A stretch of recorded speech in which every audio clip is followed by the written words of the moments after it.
The Last Word with Lawrence O'Donnell starts right now. Hey, Lawrence. Hey, Jen, how does it feel to be one of the many people who are braver than Pete Hegseth, willing to actually face reporters' questions? What does that feel like? The bar is low there, Lawrence, but it does feel like if you're so proud of this war, why are you knocking all the press corps out to the annex in the parking lot of the Department of Defense, right? And you're so proud of you're so proud of your war that you can only take easy questions from friendly reporters, propagandists like yourself. That's his official position, I guess. Yes, and I know I thought it was kind of crazy today that he talked about how he's part of the negotiation by bombing the same day that they reportedly sent, who knows, it could be one page, we don't know, a 15-point plan over to the Iranians. He kind of is, he's got like one speed and one trick. Well, he doesn't, the one thing he can't do, the one thing he cannot do is what Jen Psaki used to do for a living. He has now proved that. He's afraid to do that. He'd never try to do that. And it makes you one of many, many people, actually, who are way braver than Pete Hegseth. Well, thank you for that, Lawrence. Thanks, Jen. Thanks, Lawrence. Have a good show. Thank you. Thank you. Well, the man who started the most expensive war in history without being able to explain why continued to sound like a spoiled child today when he claimed he was trying to negotiate his way out of the war that he started. Are you negotiating on who's going to control the strait from now on? No, we'll have control of anything we want. We'll have control of anything we want. He wants to control the Strait of Hormuz now, and he doesn't. And he doesn't know how to get control of the straits. Donald Trump finds himself now waging a war to try to gain control of the Strait of Hormuz that was free and open to shipping before Donald Trump started his war. So the objective of his war is to achieve something that existed before his war. Donald Trump started his war, and Iran effectively shut down shipping in the Strait of Hormuz, and now Donald Trump is continuing to fight his war to open the Strait of Hormuz and claiming we'll have control of anything we want. That has not been true in the aftermath of an American war since World War II. And it took millions of American troops, along with even larger numbers of troops from American allies, plus 2 atomic bombs for the United States to decisively win World War II and almost get control of everything we wanted. Even then, we did not get control of anything we want in Germany because the Soviet Union, fighting as our ally in that war with a much larger army than we ever had and millions more casualties than we suffered, blocked the United States from full control of Germany. And so, if Iran was going to give Donald Trump complete control of anything he wants, they would have surrendered already. That is not going to happen, but Donald Trump is going to continue to lie about what is happening and what will happen, with Donald Trump's war polling the lowest of any American war in its first month, and Donald Trump is now hitting new lows in the polls because of his war. Donald Trump is looking desperately for a way out that will not look like total surrender on his part. And so he orders thousands of troops to start moving toward the Middle East, just toward the Middle East, with a report tonight of 2,000 82nd Airborne soldiers being deployed to the Middle East. 2,000 American soldiers heading in the same direction as a few thousand Marines are, according to our own military history, capable of achieving nothing in a country of 90 million people. Iran is a country of 90 million people that has more combat-ready soldiers in Iran than the entire United States Army. There are 600,000 in active military service in Iran, with another possibly 500,000 reserves And the entire United States Army has 450,000 soldiers, most of whom are not assigned to the infantry to serve in combat, to actually be the boots on the ground that the reporters are all talking about. And remember, at the peak, the absolute peak of our commitment in Vietnam, we had 545,000 soldiers on the ground in Vietnam. And we lost that war. And Vietnam had a population of less than half the population of Iran. And of course, a military miracle could happen. 2,000 American soldiers could make a move on Karg Island, 20 miles off of the Iranian coast. And then maybe the entire Iranian army could just surrender or flee, the way the 165,000 members of the Afghanistan military did when the Taliban rose up against them. But military history, American military history, tells us that, miracles aside, a few thousand troops headed in the direction of a country of 90 million people at war with the United States cannot accomplish very much, and definitely cannot win that war. So the boots on the ground question that the White House reporters keep asking is always phrased in the simplistic, childish way: will there be American boots on the ground in Iran? The White House press corps assumes, I guess, that we have enough boots to send to Iran, and we don't, not even close. And Iran knows that. Germany had a population of 70 million people in 1942, in the middle of World War II. A population smaller than Iran's current population. And for the United States of America to defeat Germany in World War II, the United States had to recruit and draft millions of soldiers to send to Europe. And they weren't enough. General Dwight Eisenhower, who became President Eisenhower, led not just an American military invasion of Europe to crush Germany, he led an allied invasion, because the United States of America could not do it alone. And our biggest ally in defeating Germany was actually the Soviet Union, which was fighting the German military on the other side of the country, on the eastern side of Germany, while Dwight Eisenhower was sending millions of troops toward Germany through France. Millions. To defeat and occupy a country with a smaller population than Iran. And so, if you're going to ask one of those cliche White House press corps boots on the ground questions to Donald Trump, ask him if he has a way of getting 500,000 boots on the ground now that he has no European allies in his war with him. So far, the only way to interpret the movement of a couple of thousand troops in the direction of the Middle East is as a Trump stunt. A stunt by the person who says, we'll have control of anything we want. Donald Trump is now losing ground in the polls every day. 36% of Americans approve of how Donald Trump is handling his job. That is down 4 points since last week. And it's easy for me to sit here confident that Donald Trump will not be putting boots on the ground in Iran. But imagine being the parents or the spouses or the children of those thousands of soldiers headed toward Donald Trump's war tonight, with the man who's sending them there sounding more childish about his war every day. They did something yesterday that was amazing, actually. They gave us a present, and the present arrived today. And it was a very big present worth a tremendous amount of money. And I'm not going to tell you what that present is, but it was a very significant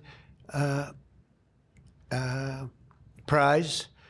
And they gave it to us, and they said they were going to give it. So that meant one thing to me: we're dealing with the right people. Is that nuclear related? No, it wasn't nuclear related. It was oil and gas related. And it was a very nice thing they did. But what it showed me is that we're dealing with the right people. There were things that happened during wartime that American presidents chose not to discuss publicly. But they did not publicly discuss not discussing them publicly. And for Donald Trump to say that the Iranian regime that has been so cruel to the Iranian people, the Iranian regime that murdered thousands of its own people before this war started, the Iranian regime that has tried to crush the spirit of Iranian women in every way that they possibly can, must be so deeply offensive to those people in Iran who are opponents of the regime to hear Donald Trump talking about the Iranian regime, presumably the Ayatollah, giving him a present. Politico has this report on what Donald Trump's present could be, the present that he's so excited about. It's possible Trump was referring to a ship carrying 2 million barrels of Iraqi crude that passed safely through the Strait of Hormuz, the first tanker to export Iraqi crude since Iran tightened control over the strait, according to Bloomberg. But the White House press office declined to answer any follow-up questions. Several people close to the White House said they were baffled by the president's remarks. Baffled indeed. One ship getting through the strait, and Donald Trump treats it like a wonderful present, a, quote, very significant prize. But there's new reporting tonight from Bloomberg indicating that maybe no ship got through. Bloomberg says an oil supertanker hauling Iraqi crude whose signal appeared to show it had exited the Strait of Hormuz has not transited the waterway, its manager said. And Donald Trump says that present that may or may not have made it through the strait, that very significant prize means, quote, we're dealing with the right people. The only people who could authorize the movement of a ship in that situation is the current Iranian ruling regime, which is exactly the same ruling regime that was in place before Donald Trump started his war. And so Donald Trump is now desperately saying publicly that he desperately wants to negotiate with the very same regime that was in power before Donald Trump started his war, which means Donald Trump wants to negotiate to leave them in power. The stock market and the price of oil are in control of Donald Trump's war. And Donald Trump knows that the stock market wants him to end his war, and he knows that American voters want him to end his war. And so he has stopped issuing bombastic threats of him committing bombing war crimes in Iran, and now says he doesn't need to do any of those things because he has already won his war. I think we're going to end it. I can't tell you for sure. I don't like to say this. We've won this. This war has been won. And now the Trump voters who gave us this presidency finally know what it feels like when Donald Trump wins a war. Here is Donald Trump's former defense secretary from his first term as president, General James Mattis, describing Donald Trump's war. And I think that what we're seeing is a situation where targetry never makes up for a lack of strategy.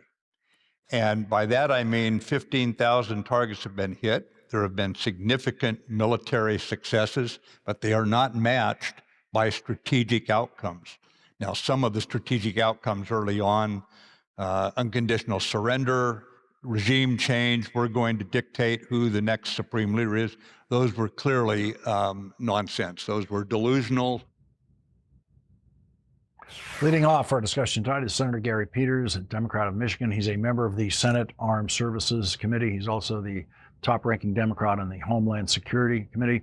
Senator Peters, so there's Donald Trump's Secretary of Defense from his first term saying that Donald Trump's notions of how this war was going to go were nonsense and delusional. Are we now living in that delusion? Yeah, I'm afraid we are. We know going into this war, there really wasn't a strategic plan, at least that we knew of. It certainly wasn't articulated by the president. And normally before the United States goes to war, we have a president of the United States that actually goes to the American people and talks about why this war is important for our strategic interest. You're in a situation where you may be sending sons and daughters into harm's way. It is how a democracy works. We didn't get any of that. We basically had an attack without consulting Congress, without getting approval, as the Constitution dictates as well. And there was never really what was the plan for victory? How would we define victory in this war? And now we're just basically seeing a number of great military successes, and there's no question the United States military is by far the best military in the world and probably the best military we've ever seen. But you need to have a political objective. Why do you send men and women into harm's way? There needs to be an objective, a strategic objective that is achieved. We aren't getting regime change here. Well, we see that. The nuclear, as far as we know, the nuclear stockpiles are still there, and they haven't been destroyed by aerial attacks. And most military experts believe that that's not possible just by the air. You're going to need to take other kinds of actions. And now we're dealing with the Straits of Hormuz that are closed. That should have been immediately taken, or we should have taken action against that immediately. Everybody knew that that is a choke point. It's been a choke point for decades. And for the Iranians to now use asymmetric warfare tools to basically close the Straits of Hormuz is adding to the world cost of this war, not just to the taxpayers of the United States for spending, which we think may be about $1 billion a day in the war, but that's small compared to the costs that American are paying at the gas pump right now as gas prices go up. And across the world, we've got fertilizer prices going up. Farmers who are seeing increased prices when they're going into their fields to plant their crops. We're going to see that in food prices. The cost to Americans is extensive, and yet we don't know exactly how we would define victory in this war. This is certainly an irresponsible action by the president, and he needs to account for it.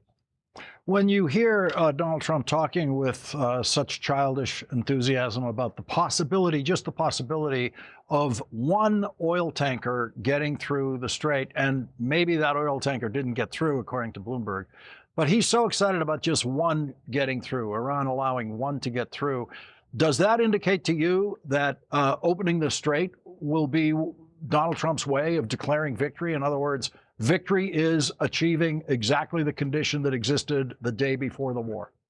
Yeah, that sounds, it's outrageous on its face. And as you say, even one tanker, there's hundreds of tankers that go through there regularly in order to move 20% of the world's oil. I served in the Navy Reserve. I served in the Navy. I've been in UAE and actually stood on the shores looking at the Straits of Hormuz when I was there on Navy duty. And you would just see a long line of tankers. And this is many years ago. It's increased since that time, going through the straits. And it is such a choke point. It's very narrow. It's tough to protect the tankers. But if you don't have that steady stream of tankers going through, you're going to see oil prices up. You're going to see a major impact to the economy, and everybody's going to pay. And there wasn't a plan to take the initiative initially when those first bombs were dropped. That the president should have had a plan to go in to make sure you secure the straits. That didn't occur. That was clearly a miscalculation. And every day that goes by, that miscalculation just compounds exponentially in terms of cost to people all across the world. But what I'm concerned most about are the American people who already are facing high inflation rates and cost and are having difficulty making payments for cars, for homes, and now gas. And you're seeing interest rates can't come down because of the threat of inflation as a result of these energy prices. That means you're going to continue to pay more. That's not what this president should be doing. He needs to be focused on lowering costs for Americans, not increasing cost, while also putting men and women in harm's way and paying the ultimate price. So we've seen tragically already American soldiers who have been killed, and that's something we all certainly grieve for, and certainly our hearts go out to the families of those who've been lost in this conflict, and we hope that we can limit future losses.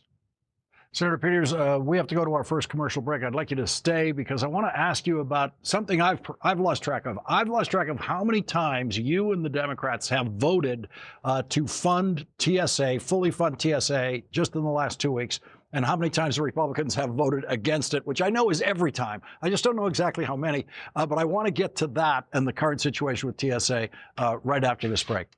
Senator Peters will be right back.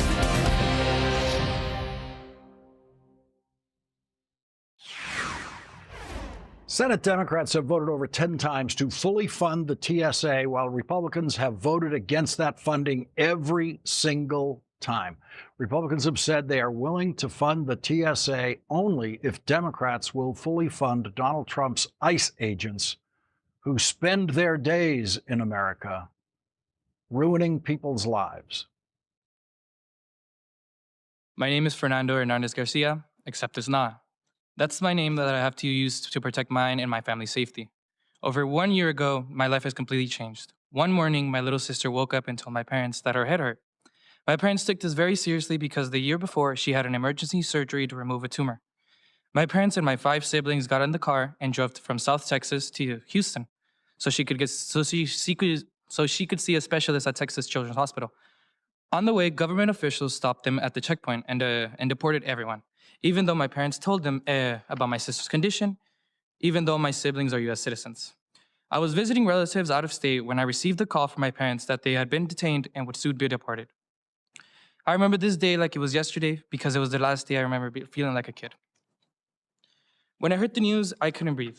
I didn't know what I was going to do. My mom worried about me returning to our home in South Texas alone, but I had to finish high school, and I wanted to make sure I could do everything in my power to stay on top of the bills and keep the home my mom and dad had sacrificed so much for. When I call my mom, she tells me how my sister can't get the treatment she needs in the rural part of Mexico they're in because she isn't a Mexican citizen. How she's getting worse by the day, having a lot of the same medical issues she had when the brain tumor was diagnosed. She has a novel medical condition that needs specialized care. You can say all you want about these awful immigration policies don't impact U.S. citizens, but that's a lie. My family was ripped apart from me and my future along with them. Back with us is Senator Gary Peters, the top Democrat on the Senate Homeland Security Committee. Senator Peters, that sets up what has been the standoff in the United States Senate. Democrats willing to fully fund TSA, trying to pass bills repeatedly to fully fund TSA. Republicans opposing, voting against it every single time, voting against it every time. Everyone standing in a line in an airport has to know Republicans voted against funding TSA every single time you brought it up. And they are doing it because they want more money for the people who did that to his family. That's absolutely right. And that's what we're pushing against. We're pushing against what we just heard. We're pushing against the actions that we've seen by ICE, brutal actions against U.S. citizens. Certainly the horrendous attacks in Minnesota with citizens, the killing of 2 citizens, that we want to make sure that there are guardrails put in place, that federal agents can't engage in these types of activities. And so we have this appropriations bill. And let's be clear, ICE is already fully funded because of the big bill that passed last year. They have more money than they need. Republicans want to give them even more money so that they can continue these types of activities. And they're basically holding TSA, FEMA, the Coast Guard, as well as CISA, our cyber security agency, hostage. They're saying, no, we aren't going to fund those agencies unless you give us more money for ICE, which already has plenty of money to do what they're doing. And we're saying no more money unless we can get some guidelines in place. And our guidelines are basically saying that when federal agents are on the roads, they can't engage in activities outside of what we expect of our local police, the same kind of rules and guidelines. And Republicans are saying no to that. But to your point, they say we want to open TSA. Well, we've put bills forward, unanimous consent, saying we'll fully fund TSA. Republicans object. We've done that. I believe that's over 10 times just for TSA. But we've also done that for FEMA at a time where we're looking at natural disasters. We did it for CISA, and this is one very close to me. CISA is our cybersecurity protection agency. We're at war with Iran. If you think about what our number one threat is to the homeland is Iranian cyber attacks. They're very good at that. We need to be protected from that. And we've tried to fund CISA, and Republicans have said, no, we're not going to fund CISA unless we have no restrictions at all on what ICE is engaged in. But I also want to make a point, because I think it's really important, that before even the funding cuts that we've had to CISA, or the unwillingness for Republicans to let us fund it, they actually cut 1/3 of all of the cyber professionals have been cut, basically fired, downsized, at a time where we're facing outsized threats from Iran for cyber threats. They're making the country less safe and they're unwilling to fund these agencies, and that they're blaming Democrats when it's clearly on them. We will put those bills up again tomorrow if we can. We can fund TSA tomorrow as long as Republicans don't object. We can fund FEMA tomorrow if Republicans don't object. We can fund the Coast Guard tomorrow if they don't object. CISA, and yet they're going to object because they want to hold it hostage so they can get even more money for ICE to engage in the activities that we're seeing across this country. The vast majority of the American people think that is unacceptable. Senator Gary Peters, thank you very much for joining us tonight. Thank you. Coming up, the county attorney in Minneapolis, Mary Moriarty, announced today that she is suing Donald Trump's attorney general to force her to hand over evidence in the killings of Renee Good and Alex Preddy. Mary Moriarty joins us next.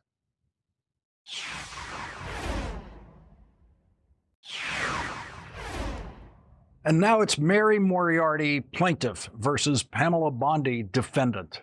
Today, the state of Minnesota and Mary Moriarty, in her official capacity as the Hennepin County attorney with jurisdiction over homicide investigations in Minneapolis, filed a federal lawsuit in Washington, D.C. to force Donald Trump's Justice Department to hand over evidence needed for Mary Moriarty's criminal investigations of Donald Trump's invasion forces in Minneapolis. The 43-page lawsuit describes the Trump forces' interference with state and county investigators, saying, quote, "At the scene of the third shooting, the killing of Alex Preddy, federal immigration officers physically blocked investigators of the Minnesota Bureau of Criminal Apprehension from accessing the scene. That physical obstruction persisted even after state officials obtained a judicial warrant authorizing access to the scene. As with the previous two shootings, federal authorities took exclusive control of evidence and refused state and local authorities access to even the most basic information related to the incident, such as the identities of the involved officers." Mary Moriarty, who will join us in a minute, in her lawsuit says, quote, "The fact that federal officers intentionally concealed their identities underscores the need for plaintiffs' access to investigative material relating to the three shootings by federal agents. The lawsuit describes how some of the evidence has been handled. Quote, "On information and belief, Ms. Good's car is located in an FBI storage facility in Brooklyn Center, Minnesota. To the BCA's knowledge, the car is shrink-wrapped and has never been examined or processed. Only hours after the shooting of Alex Preddy, President Trump posted a photograph of a firearm on the social media website Truth Social that the president claimed was Mr. Preddy's firearm. The photograph shows the gun on the seat of a car surrounded by charging cords, which indicates it was not protected or handled according to normal law enforcement processes meant to properly preserve evidence." In announcing her case against Attorney General Bondi today, Mary Moriarty said this about Renee Good's car. We have received an email, a final decision from the federal government that not only would the BCA not have access to that car, I believe they're shipping it elsewhere. So, I suppose in the normal course of action, once the case or the car had been processed and all of the proceedings had ended, I imagine at some point that car would be returned. But obviously, they haven't even processed it, and we don't know whether they will. The state of Minnesota and Mary Moriarty are already in possession of what might be the most important evidence in these cases, the video evidence that shows Renee Good and Alex Preddy were shot and killed when they posed absolutely no threat to anyone. I feel somewhat confident that we will have enough evidence in these three cases to make a decision. I've been clear that I don't know what that decision is going to be. We're not going to make it until we feel prepared to address whatever issues may come up. Joining us now is Hennepin County Attorney Mary Moriarty. Thank you very much for joining us tonight. You know, when I was reading your 43-page complaint today, I was thinking the normal way this kind of work is done is you pull down the cases that are just like this, and you look at what was written there, even though it's some other state, some other situation, but it's a model of how to do this. Has a lawsuit like this ever existed before? No, actually, not in the history of America. And you're absolutely right. We had to pull from different resources, but there's no factually similar case. In fact, my understanding is that this lawsuit came after our TUI requests, both DHS and the DOJ. They did not, first of all, the DOJ never even responded to our demands for evidence. And so this lawsuit is to ask a judge to force them to give the evidence to us. And so we are not aware of any lawsuit like this ever filed in the history of this country. The breakthrough evidence in cases like Renee Good and Alex Preddy, in other situations, has always been the video evidence. Yes, there's ballistics evidence. There's other forms of evidence that are always available in these kinds of cases that have not been made available to you yet. But the video evidence has always been the crucial deciding evidence. Is that likely to be the case in these situations? I think the video evidence, as well as the autopsy report, I've said this a number of times, that we know from the video evidence that Renee Good was shot multiple times.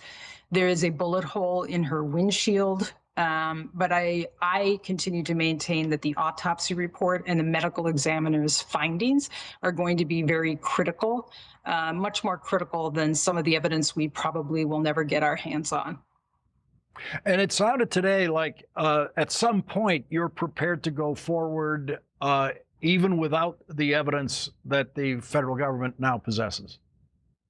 Well, obviously, we filed this lawsuit because we are hoping that just by filing the lawsuit, we are hoping that the federal government would change its mind. If they do not, we are planning to litigate this. We got a judge assignment today already, so we're hoping that this case goes more quickly than civil litigation usually does. So we're going to see how this pans out in the next couple of weeks while we continue to collect evidence on all three of the cases. That would be Preddy, Good, and the shooting of Julio Sosa Solis. And as we continue to collect evidence and as we see how this litigation is going, there may come a point where we decide that we may have enough to go forward. So probably to be clear, this is a civil lawsuit demanding the evidence that the federal government refuses to give us.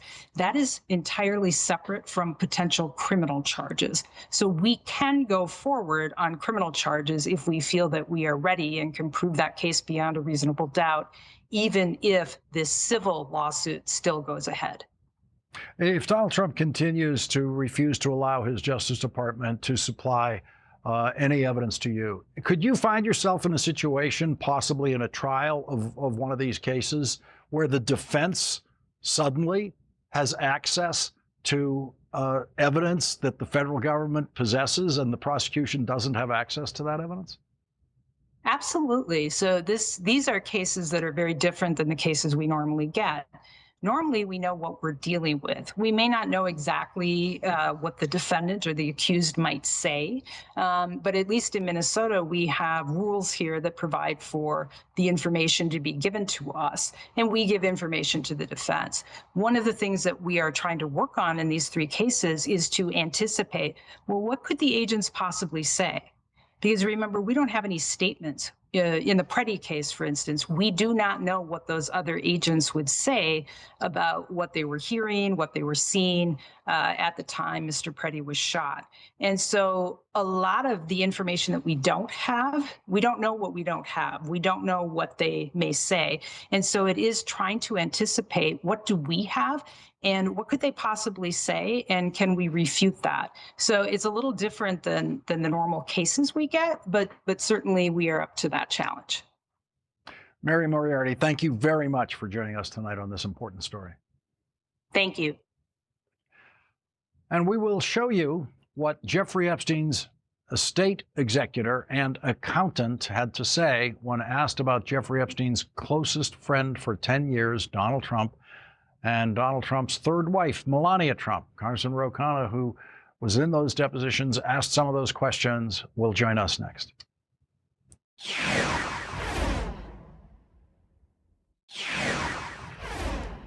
In an under oath deposition, our next guest, Congressman Ro Khanna, asked Jeffrey Epstein's accountant, Richard Kahn, these questions. Is it true that she received a financial settlement directly from the estate? Her attorney said that she has. I just want I to. believe that Jane Doe 4 received a settlement via mediation with the estate, I believe in 2025. And her attorney saying she received that settlement because she was a victim of Epstein and President Trump. Is that accurate? I don't recall the mediation statement or the lawsuit in particular, but I don't have recollection of President Trump. I know that she alleges that Epstein abused her, but I don't recall President Trump. I don't even know if she made a mediation statement. So I don't have any recollection of her making allegations against President Trump. Richard Kahn was asked about Jeffrey Epstein's relationship with Donald Trump and Melania Trump. And then another topic, during your employment by Mr. Epstein, did you ever become aware of the relationship between him and Donald Trump? Did I ever become aware of the relationship? Donald Trump is someone that Epstein liked to talk about a lot. Did I become aware of a relationship? I assumed at one point they were friends and they had a falling out, but I don't know what is true and what is not true. He never spoke to me about his relationship with Donald Trump. And I've just seen a lot of stories in the news that I don't know whether they're true or not. You mentioned that he spoke about Donald Trump a lot. Did he ever do that in your presence? Yes. What did he say? I don't recall specific conversations, but most of the conversations relating to Donald Trump were relating to, I'm sorry, respectfully. Most of the conversations relating to President Trump were at the time where President Trump was in the news quite frequently from 2016 to 2020. And if President Trump was doing something that day and it made news, and I was in a meeting at his office, he might say, could you believe that President Trump did X, Y, or Z? And it might be a 30-second conversation. But that was the context of how Epstein spoke in my presence about President Trump. And were any of his comments about having had a relationship with Trump? Just to try and be a little clearer, what you described was observations that in your telling sounded political in nature. Like I'm asking whether he made comments that were more social in nature. Not that I recall. Specifically, during your employment by Mr. Epstein, did you ever become aware of a relationship between Jeffrey Epstein and Melania Trump? No. Did you ever provide payments to Melania Trump? No. In another under oath deposition last week, one of Jeffrey Epstein's lawyers, Darren Indyke, was also asked about Donald Trump. My first question, during your employment by Jeffrey Epstein, did you ever become aware of a relationship between Epstein and Donald Trump? The answer to that question is yes, aware of a relationship that existed before my time. Have you ever discussed Donald Trump's connection to Epstein with anyone? Other than privileged conversations that I've had. Lawyers, not.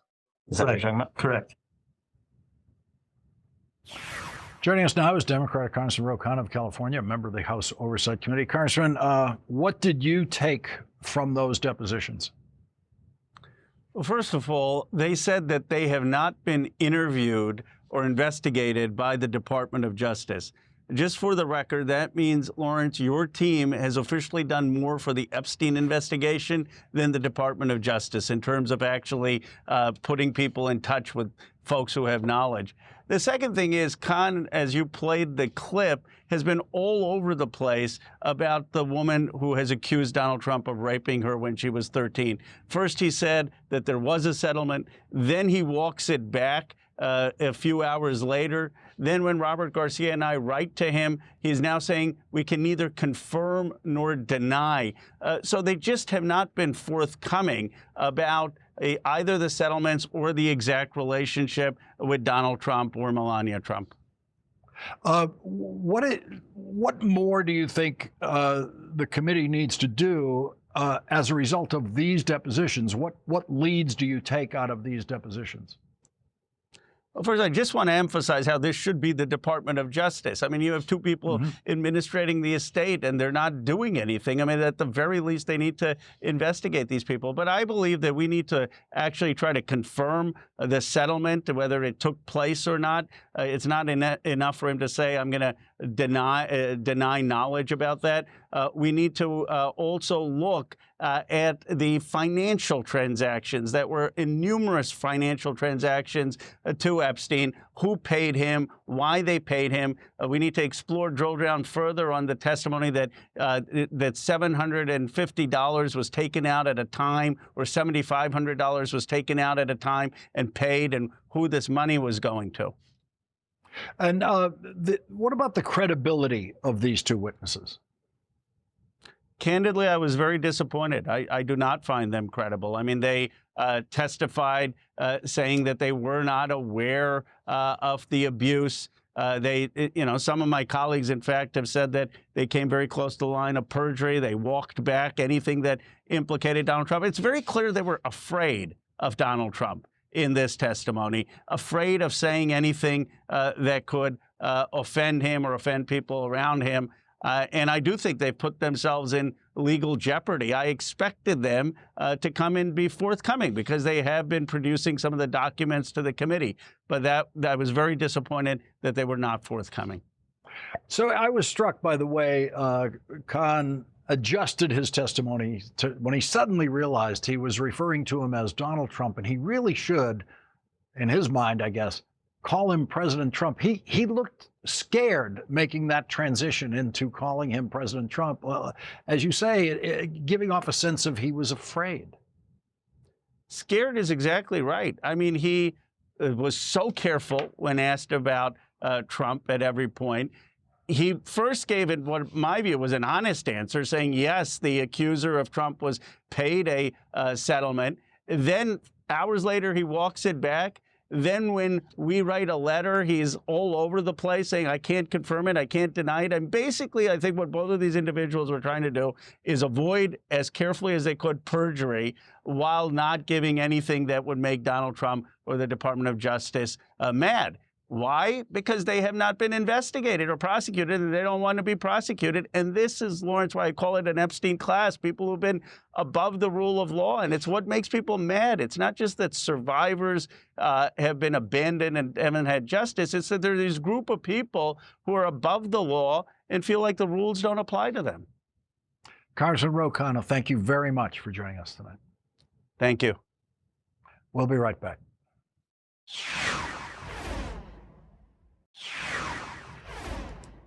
Congressman Ro Khanna gets tonight's last word.